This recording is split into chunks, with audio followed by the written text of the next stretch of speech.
just funny. You know, I think it keeps all of the stuff in your field of view. I think if you have precision eyesight, it's probably better to have it all in one place. You know, minimize the amount of movement. I think it's just what you're used to because of playing in PC bumps, 100%, right? Absolutely, 100%. I don't think it really... About the precision eyesight? I'm just like making stuff up. That's what we're here for. Well, I trust you blindly. Why would you do that to me? Because you trust me blindly, and you shouldn't do enough. that. Sometimes you need to get punished for being dumb. Okay, T1 going to be taking away the Talia here first. The Vi going to be removed. No changes, actually, in the bans thus far. Azir should be going away. Then it would be a Rumble ban, and then Gwen to follow up if we are just going to have a repeat of game number 1. Could indeed be the case. And I don't expect any change from the Rumble ban. I think that... Oh, never mind. Okay, so the Yasuo are going to be taken away instead. Now it's KT that bans the Rumble, and T1 locks the Gwen, right? I would imagine, because you can trade, but that is a matchup that can really snowball heavily. Okay, so they're going to go for the trade instead. So this should be a Rumble, and then Perfect's going to lock the Gwen. Oh, Doran's he's going to pick Gwen, man. I can feel it in my waters. I really think it should be Rumble. It should, 100%. I don't deny that. The team fights were such a big sticking point last game, and as good as Gwen is, I think Rumble in the team fights just provides a consistency that's hard to match. Skarner is so up as well. That's a combo that we've seen often. So is Rel. Oh, and this it seems dangerous. like it's also, I'd argue, Perfect's best champion, but Atlas had the read. It is the Gwen priority to come through here. But I'm with you. I think that this coming through is not a surprise, but I think it should have been Rumble. Yeah, it's not a surprise, but it's also not something that's going to make us feel fantastic. There aren't that many battle junglers still left up, right? Like Nocturne's there, I guess, but oh, never mind. This is a battle jungler. This would be a different option. As the Nidalee, to be considered at least, probably not going to be coming in alongside the Rumble that we kind of knew was going to happen here. Oh god, it's Rumble Jarvan, isn't it? Jarvan would be amazing, but I think Jarvan, this early, you generally don't want to go towards. If you pick a jungler earlier, I think it's Skarner, which isn't exciting, but Trundle's out of the pool because he's banned currently. True. You could Skarner's great. You could Sedge at this point at the same time. Yeah, works as well. Sedge Rumble is fine. It's just the Skarner specifically. I just love that combo. Instead, it's going to be the Varus, and with Docdom's performance in last game, I think giving him a prior pick is warranted. Yep, I would agree. And so, this actually it's got to be Sejuani, right? This is kind of insane because it sets KT up for a potential Alistar on 3. Could be. Which might put some pressure on T1 to lock that one down early. Like, Jhin Alistar wouldn't be a surprise to me if they do just... Wait a second. Yeah, no, we were busy just watching this draft over and over before. I'm just kind of cheating. But Owner is hovering it at least for the moment. Jhin and makes they sense. will lock it in. Only downside of Jhin is that we have seen if you're playing into Rumble and you set up an ult a little bit too early, Rumble can cook you, take half your health bar, and not have you really get any value out of your shots. Okay. This is, I mean, it's fine. The Nocturne, it does mean that Docdom's game is going to be quite tough to actually play out. The Ahri priority would be interesting to me here because Xin Zhao and Wukong are both gone. Yeah, like Cuz's Viego is still there, something that he has really liked, but the champion isn't really that good at this point in time. That said, when looking at Viego comps, these 3 champions... Yes, pretty good. That could be actually a good shout. Sejuani, I think, is still the obvious one, but in that case, it doesn't look quite as promising, right? Like, it's fine, but not nearly as exciting. I wouldn't have minded it for T1, actually. As the Alistar on 4 here seems like a no-brainer. If you ban Sylas, which I do think you're going to do, right? That's something that Faker could go towards. That would both pair well with the Nocturne, diving deep into the enemy backline, and also it means that if you do R4 Alistar, it's going to be a really tough thing to deal with that ultimate. I like the Kench ban, actually. That's a good shout. Yeah, kind of caught me off guard there just a little bit, wanting to put on as much pressure as they can. He's been slowly climbing up in prio again. Yeah. I was thinking that they'd probably aim towards some jungle bans, but focusing Peter here, who was a linchpin as far as the engage was concerned in the first game, makes a lot of sense.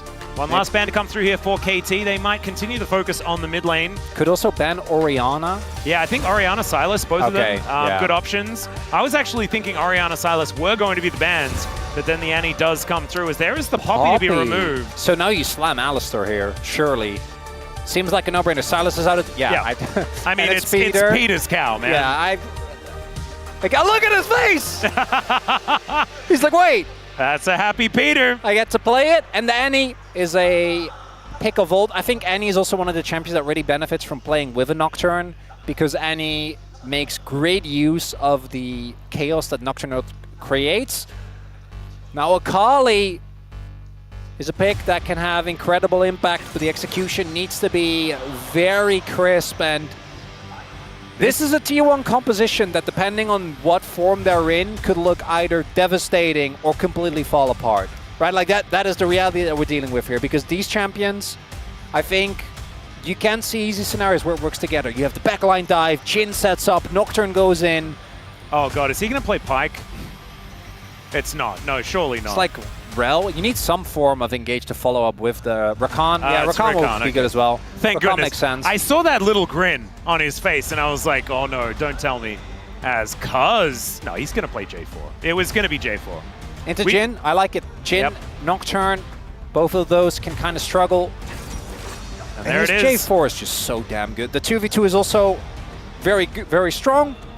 And it's, as you said, the combination. Jarvan Rumble, that one goes way back. KT just how do they get this on the red side? Obviously, I think the Akali into Ahri, Ahri was the blind pick where a bit of a gamble was taken by KT. Yep. And I think the bot lane matchup in the 2v2 is also fine.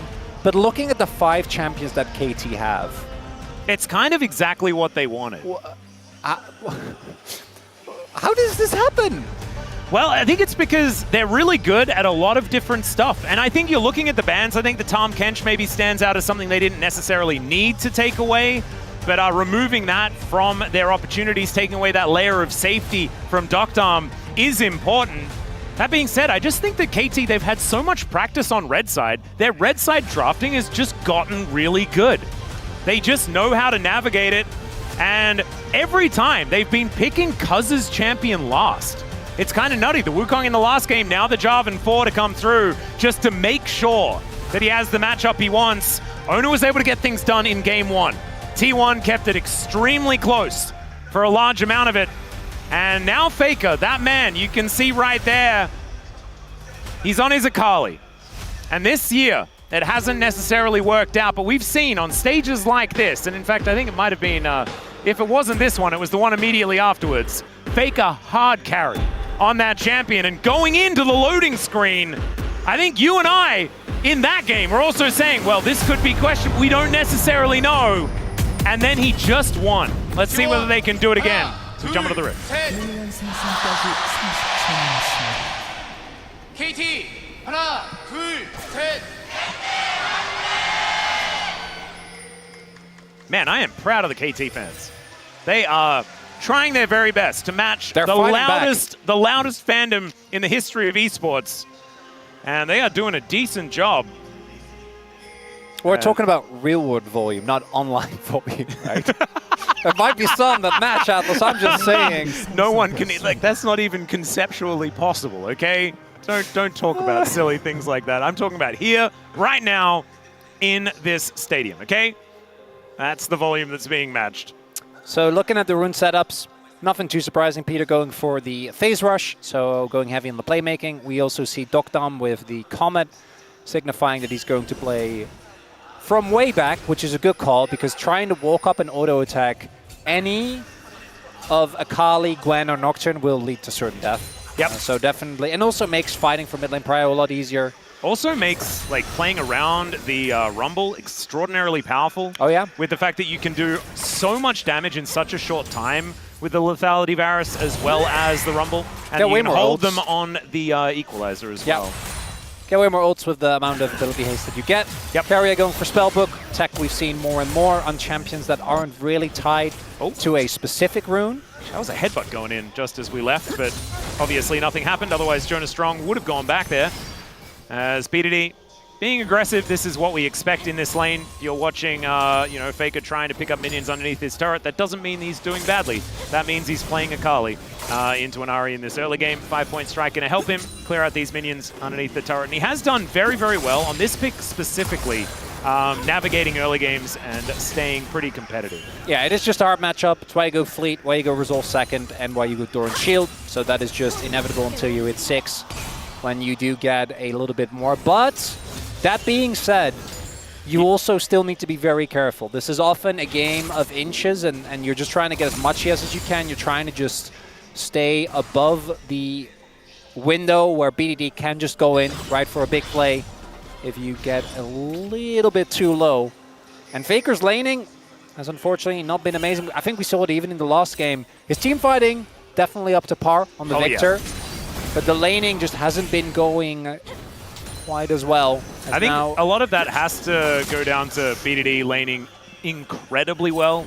Well, in this specific matchup, it's also, yeah. This matchup is also hard, but yeah. I think that it's a perfect time to talk about the fact that BDD has really found a whole lot of form as he finds an electrocute proc there as well. Keria is here in the top lane, as him and Gumyushi have gone for a pretty early swap, 3.5 minutes, about as early as you see here in these games. And so Cuz, he's going to be taking himself a crab. Let's see where the Jarvan is going to go. Of course, you can be ganking at any time on this champion, and he could potentially look for an avenue in. He needs to be BDD needs to find a charm. Like, Faker needs to be a little bit lower. Might just go for an invade. And yeah, Faker kind of spots him out. It's just going to be a trade. Trying to set behind a Nocturne is always going to feel great because obviously he's so tied to his level 6 spike. But Owner, ahead of the curve on that one, and going to be fine.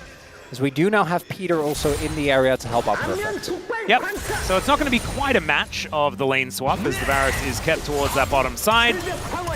And there is also a Jarvan down there as well. Keria on a ward. Deadly Flourish just going to hold the cow in place. I think that KT should be able to at least clear out this wave.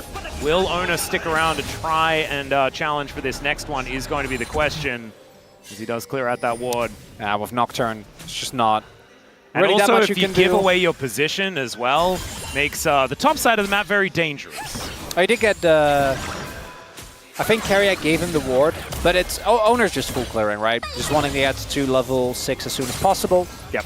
Cuz is the one that has a little bit more pressure on him to make early plays. But Jarvan isn't really the type of champion that falls off necessarily. I think he just has this very smooth power curve throughout the entirety of the game. Really the biggest thing you can do is go for like the early cheese ganks, right? One of the few junglers that can still level 2 gank. A lot of the ones that could have been taken out of the game. Remember Camille jungle? Yep. Well, back when you could hook shot Scuttle, and Scuttle had a shield, and then when you stunned it, the shield went away. Yep. That champion won Invictus Gaming a world championship. It did. I remember that. That did happen.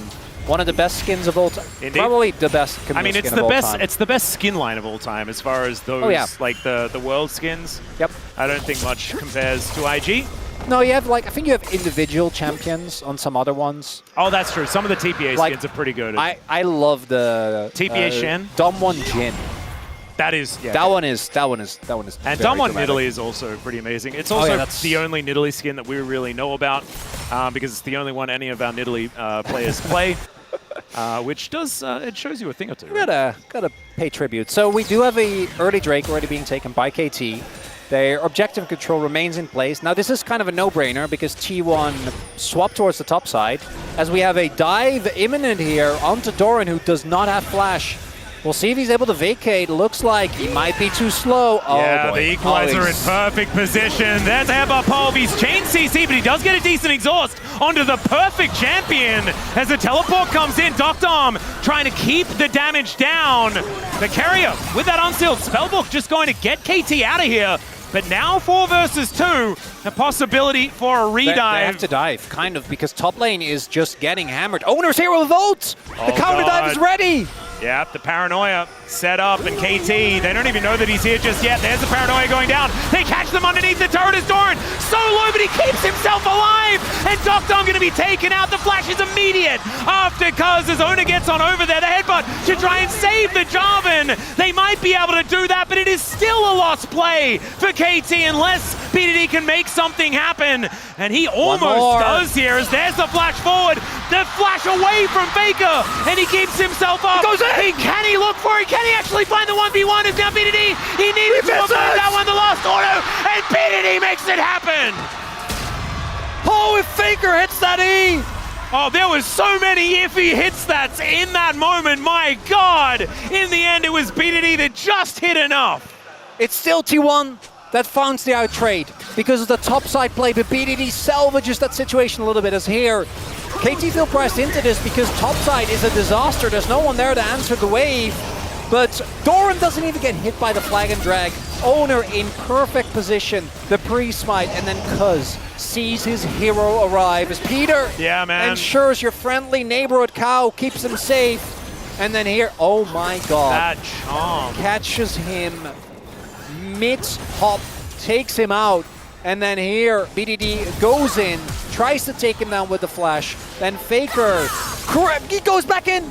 He goes back in with the level up timer. Think that's enough. Oh, if that hits, if that backflip hits, he just gets like, it's another one of the Faker outplays.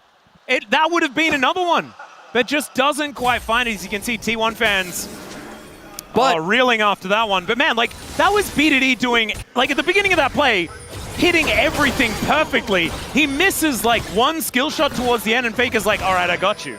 He didn't quite, but man, you can just see how incredibly close it is every time you go for these outplays, these 1v1s.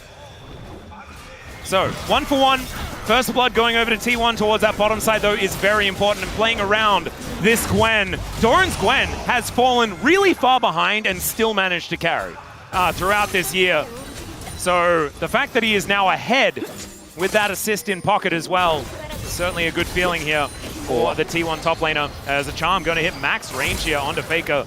Another electrocute proc from BDD.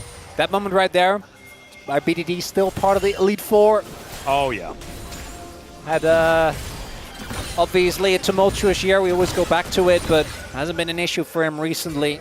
Now grubs are being taken here. We might have another team fights on our hands. Peter has his ultimate, so does Owner.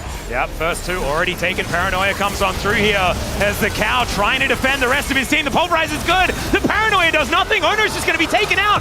Another kill for VDD. A cataclysmic engage from Cuz as Faker has got into the shroud. Carrier looking to get out of there with that added mobility. And that is almost Faker taken down. The arrow. Piercing arrow. And it's Carrier that's the target, and Doctom doesn't quite find it.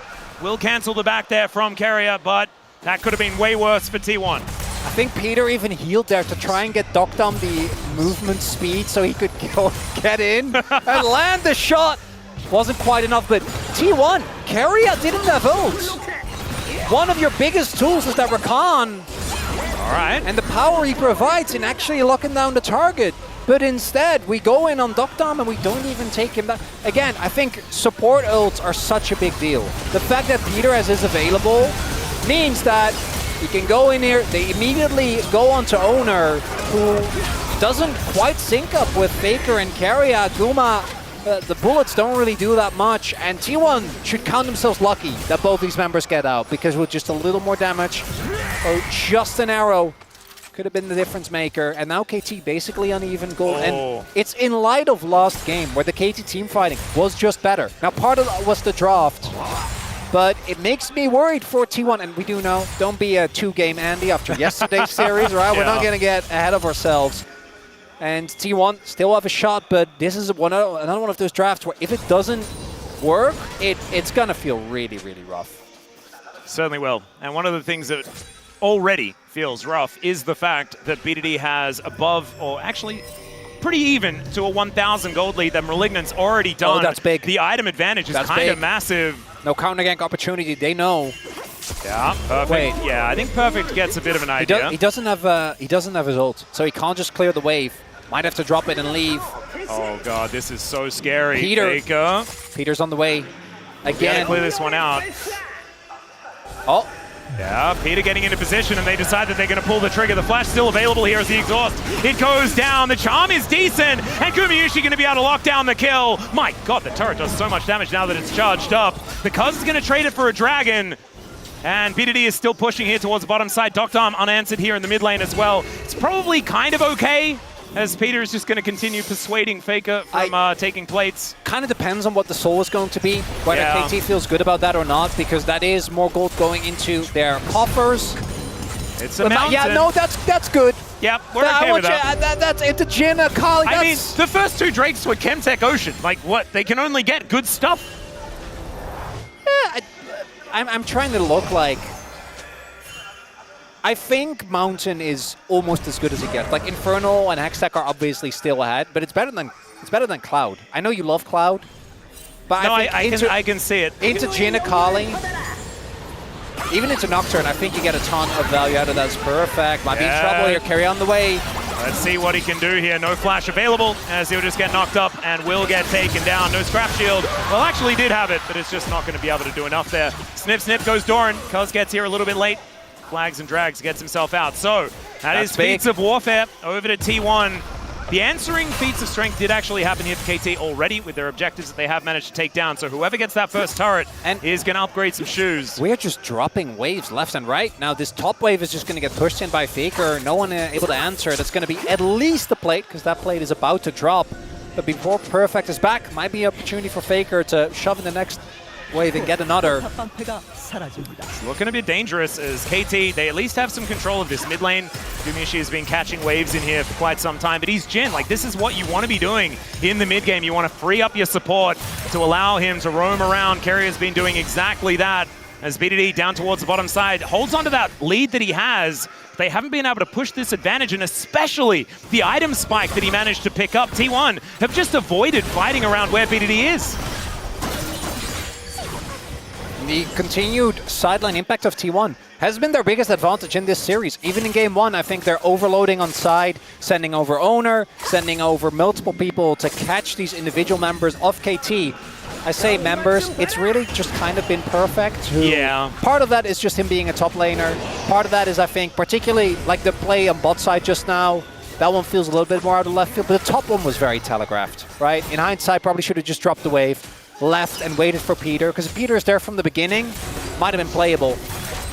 But despite that, T1 haven't been able to really get ahead in gold, and those two Dragons Atlas, to me, they weigh heavily, because KT's comp, I think, in team fights functions quite well without too much setup, and for T1, you got to get at least one flank angle off. Nocturne helps, but that alone is not enough. No, not quite. And we haven't really seen, like, what KT really wants to do with this composition. You want to be layering Cataclysm and Equalizer together, Chains of Corruption over the top right. It is a wombo combo composition with BDD able to clean up. Fight. All right, let's see how this one goes. As Carrier going in, does find out that there is a control ward in that brush. Doesn't get any more information, really. Doran shows up to the battlefield. And the Gwen, we need to keep our eyes on her. She's going to be such a problem for KT. Piercing arrow coming down is now Doran looking to start off the fight. The exhaust comes through, but Doran not really getting too much done. Is now so deep his owner, but he takes down the Varus and flashes away. There's that Cataclysm we were talking about, but they've lost so much of the damage. There it is from Faker, finds the ulti, but doesn't go in on the backflip towards Cuz. Didn't want to sacrifice himself, and in fact, they've got their pick. They're happy with it. Got the pick on Doctom, this Varus. It's a nigh unplayable game. Doran finds him first. Owner knocks it down. Now KT will be able to answer towards the bot side of the map, but more gold going into the pockets of T1. Herald also possibly giving them the opportunity to set up for a mid lane turret take. Yeah. That's good, but it's still, I'd argue, a relatively even trade, right? Like, yes, it was nice. I mean, it's Feats of Strength going over to KT with that first turret. KT could have TP'd Perfect in, but instead they made the call to just go for the turret. And I want to look at how Cuz survives here, because starts over with Doctom, the exhaust comes through, Doran basically murders him, and then obviously Owner is able to very easily get the kill. Good flash from him to not get locked down, and then Cuz goes in but doesn't quite find it. I think Faker there doesn't hit the ult. If he hits the ult, he just dies. Can't go in on the flip, as you highlight, because if he does go for the flip, then there's two champions that can interrupt him, and he probably just ends up going down.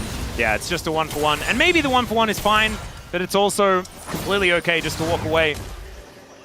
So Doctom trying to take some pot shots here in the mid lane. Both him and Gumiyoshi with similar jobs in this game. But looking like it's a lot more difficult for Doctom at this point in time. Especially with the fact that Owner does have the just Varus doesn't play the game button. Yeah, that feels a little unfair.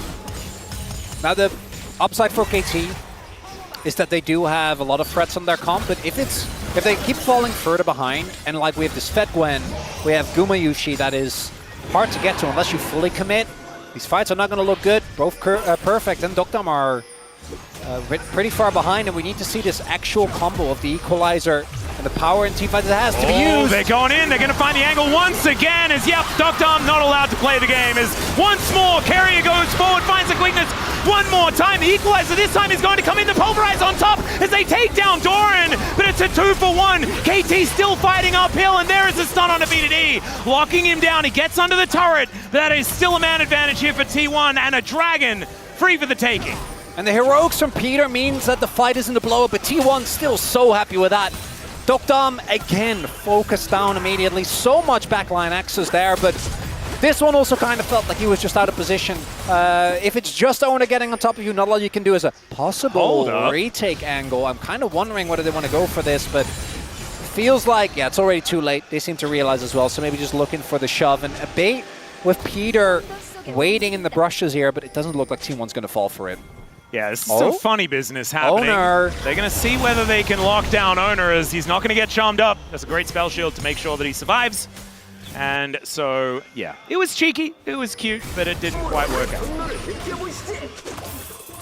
Okay, you can see, though, there is still some fight in KT, and a 2,000 gold lead is not going to be able to win you the game. I think he wants to position safely, and he will generally die in these fights, but you can't be that far up when there's no protection. You need to be behind your team, regardless of where T1 is, right? You need to be on the other end, and then Peter here does a good job of mitigating, but T1 at this point have already won the team fight. Yeah. Taken out the Rumble before he can really do too much, taken out the Varus. And these fights looking way better for T1. That's the soul point denied. And these mid-game fights looking so much cleaner compared to game number 1. And we're really, like, this is what you want to see out of a blue side team. That first pick finding you the value. Oh, yeah. And they've been playing around Doran. He's been able to get the work done. And even though he got taken down in the last fight, he got so much value for it. Yeah, this is not the value for KT, although a lot of movement speed, even though he's pretty scared, still not going to be enough to save the Rumble. Goes to 0 and 4. And this is kind of the issue you get to as a top laner. And for Perfect, this might end up being a really defining moment for, is he able? Because right now, this game, you just got to be an equalizer button, accept it. Can he bounce back in the next game? Because at this point, there's nothing you can do. Like Gwen's fed, Nocturne's fed. You will just get chained over unless you fully sack the wave. It might have been the better call, but I think that's kind of a lost situation. But I keep going back to that play where Peter was coming top. They kind of knew that the dive was imminent. Dying there is, I think, what started a lot of this snowball. That's when Doran started getting fed. And KT, not out of it fully yet, but I think T1 are feeling a lot better about the position that they're in this game. And I do want to say that trying to do an overzealous Otacon can still get them in trouble, but as long as they don't do that, they're side laning pressure with a fed Nocturne. Kind of disgusting, Atlas, because we haven't talked about the 1-for-1 that much yet. But now's as good a time as any. Yeah, the Akali Gwen are going to win in side lanes against anyone that KT has. There it is. There's that conversation that we were going to have about that one as, what? Doran just died to Krugs because he felt like it. That's what just happened. He just died to Krugs because he felt like it. Do you want that again? He just died to Krugs. No, I'm sorry. I don't understand. Can you repeat that? He died to Krugs because he felt like it. I don't get it. Oh, right. Well, he died. Well, Faker is going in. Let's see what Cuz can do about it as the paranoia comes down. I think Doctom's dying, ladies and gentlemen. Jonas Strong didn't even need to zoom out, although Doctom able to sidestep. He survived! It is such huge character development here as it's now Rift Herald being used to try and get Owner out of trouble, and it's going to work just fine. That was pretty cute. All of T1 will survive, and we've got the Rift Herald coming out one more time, looking to wander down the mid lane. They're not going to get a whole lot of value for it, but it keeps the Nocturne up, and that is enough value for Shelly. That is the most Doran thing I have ever seen. Yeah, did you see that? He died to Krugs because he felt like it. Only truly great... oh dear, Peter. He does have an unbreakable will. He's looking to try and turn things around. He flashes out of the way of the Shuriken, and he needed to. And T1 are just taking this Otacon towards the top side of the map. Cuz looking to come over. He's got BDD in tow. Oh, God. Okay, well, let's see whether Cuz can get in there. Of course, it's a job, and he can travel a lot of distance. As Doran going on over. They do manage to take it down. Cuz goes in maybe a little bit too late, and the Deadly Flourish comes on through, but Carrier's already dead. Cuz getting taken down lower and lower as they get in, but Doctom still goes down. Doran in trouble. He will be taken out, but not before he gets his stake. And And now Owner coming on in. BDD not able to get out of the way, and that is another one. Gumayusi cleans up, and T1 just watching KT circling this drain, looking to see whether they can fully flush it this time. That's the whole sequence is Doran in a nutshell. Goes down to Krugs, then TP's top, finds a big play, takes down Dokdam out of the fight, and does enough damage before he goes down. Is Cuz just a little bit too late on that flag and drag. The fight looks relatively close because of the amount of damage BDD has available, but they can't actually get on top of Guma, and then here the attempt to save Dokdam doesn't quite work out. Yeah, the snip coming in just in time. He does so much damage. Before that headbutt comes in, yeah, right? exactly. That's the Gwen. And then Guma, this is what he loves doing on this Jhin, providing support from afar. T1, some big wins there, and it all goes back to, so Doran died on Krugs, and it was so obvious KT was desperately trying to force, and they just couldn't find an angle. T1 was proving too slippery. Yeah. Because if T1 would not have escaped those fights, and KT would have found an angle, that could have been game losing. Right, Otacon was up, that could have been the comeback angle. All right, Doran going in. Circle is on cooldown, but Peter not going to be too worried about the deadly flourish. Tickles. Yeah, Pulverize not going to connect as Carrier gets over the wall. They need this, Atlas. I think they need this badly. Well, Cuz is still on it, but Faker looking for that flank angle. The control ward is going to spot him. Vision going down into this brush. Multiple wards coming on in, but the control ward's certainly working out here for KT. So much damage. This is the charm. And just watch for the deadly flourish. Doran dashing forward, finds that snip, and there are the curtains. Gumayusi just making sure that they are unable to get anywhere near this, but that is going to be the pickoff onto Carrier. The auto is in the air, and BDD is able to lock it down. Now he gets another charge.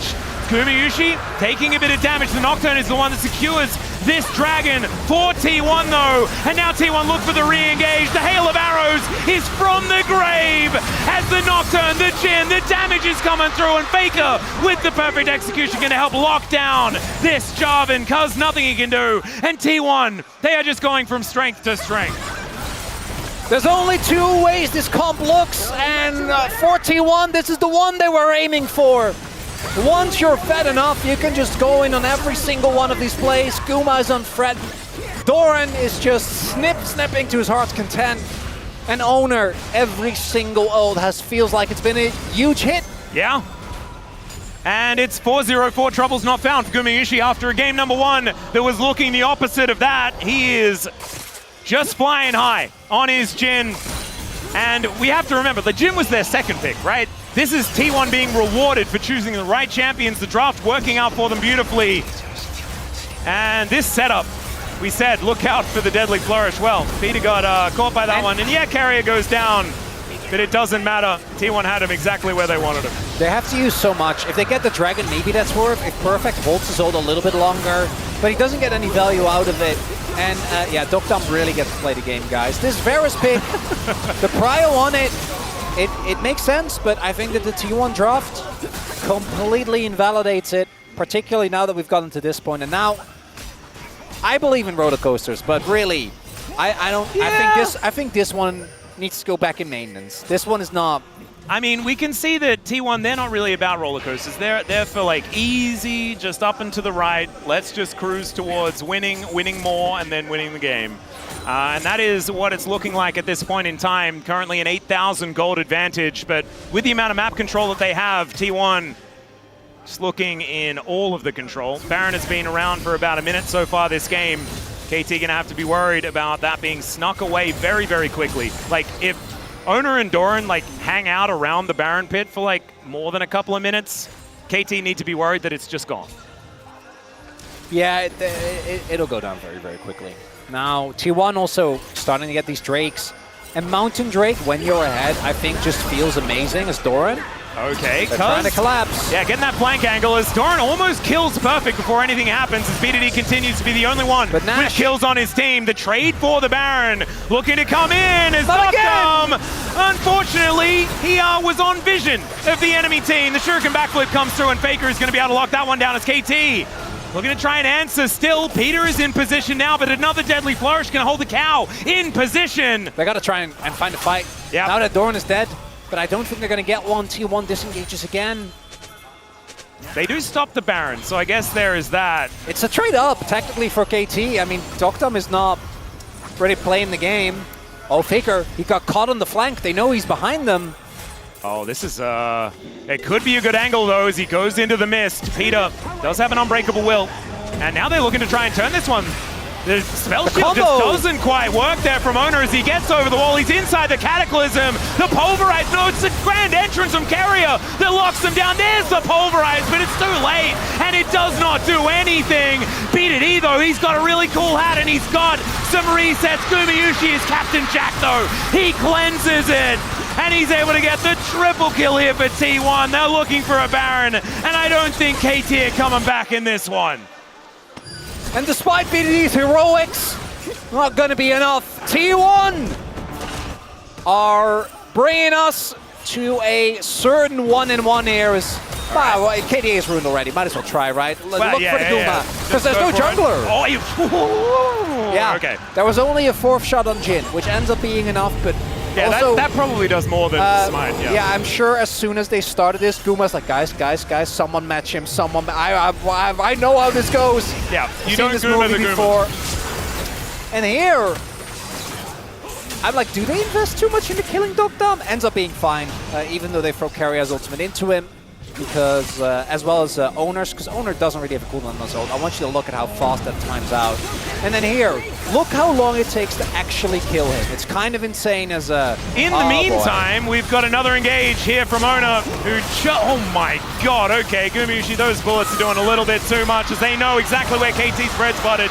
It's BDD, and he is just going to get obliterated. That is Owner once again. Like, his scoreline must be absurd right now. Yeah, 7-2-8, not too bad.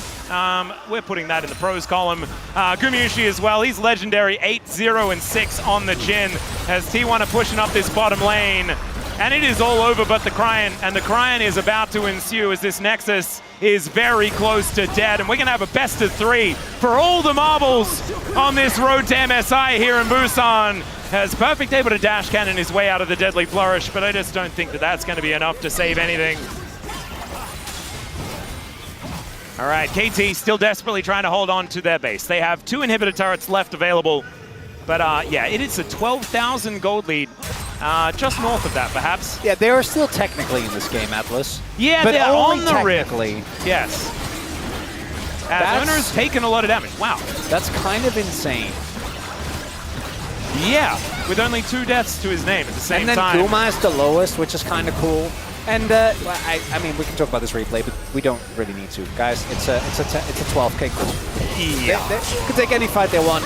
I want to talk a little bit more about how this game played out, right? Because in game number 1, what we saw was T1 overloading sides early, trying to ensure that they got leads on their individual members, and then using those leads in an attempt to set up objectives. But the objectives went mostly to KT, and KT's team fighting was just way better. In this game number 2, they're opting even more into that strategy, right? Like, we're going really ham on our solo laners, and really anything else is... guys, okay, yeah, but Pulverize, they're going to see whether they can kill the Nocturne, who just turns the lights out. The quickness getting so much value, and KT, they haven't been able to take down Owner. He's still alive, as BDD just goes golden to watch him regen his health bar.